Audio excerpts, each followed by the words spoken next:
Bonjour et bienvenue sur Finançoyer, votre rendez-vous d'éducation financière africaine avec Anania. N'oubliez pas de vous inscrire à la newsletter de financeoyer.com en cliquant sur le lien dans la description. Pourquoi l'inflation est-elle une catastrophe pour les travailleurs à faible revenu? Restez à l'écoute pour comprendre quelle est la relation entre vos revenus et l'inflation. Le problème du jour est que beaucoup ne se rendent pas compte que le niveau de leurs revenus doit être choisi pour les protéger contre l'inflation, à long terme, bien sûr. La première chose à laquelle il faut penser, c'est votre carrière.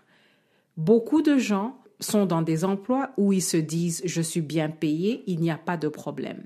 Mais si vous êtes dans une industrie qui est en train de mourir, ce n'est pas une bonne nouvelle, à moins que vous soyez près de la retraite, parce que vous risquez d'être en stagnation professionnelle.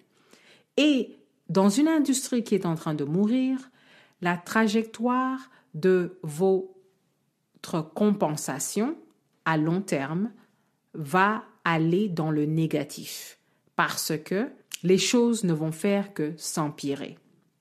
La deuxième chose à laquelle il faut penser, ce sont les augmentations de salaire annuelles.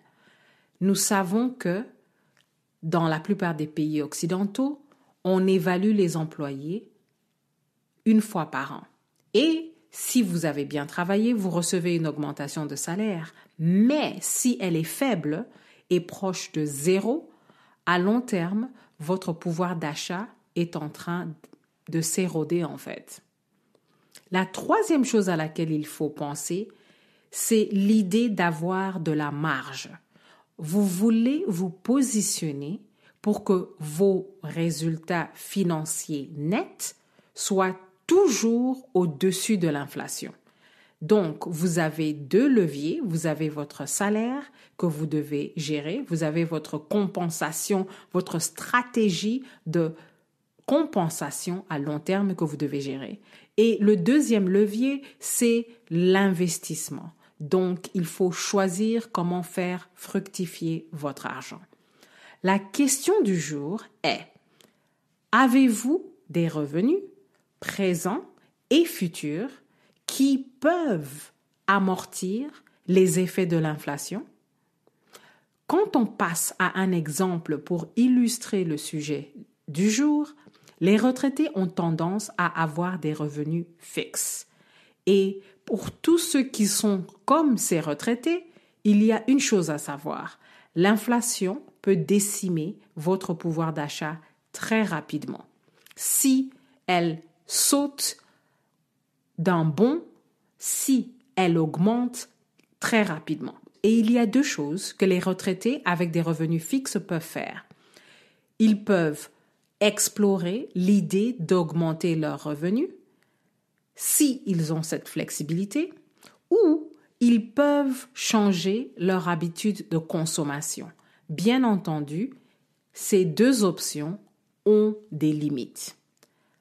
Ce qu'il faut retenir, c'est que si vous n'avez pas de marge pour protéger votre pouvoir d'achat et vos revenus sont très bas, à long terme, ça va être un problème. En théorie, bien sûr, les augmentations de salaire annuelles au travail devraient couvrir l'inflation. Mais cela n'est pas toujours le cas. Donc, c'est à vous de prendre contrôle et de gérer les revenus tout au long de votre carrière.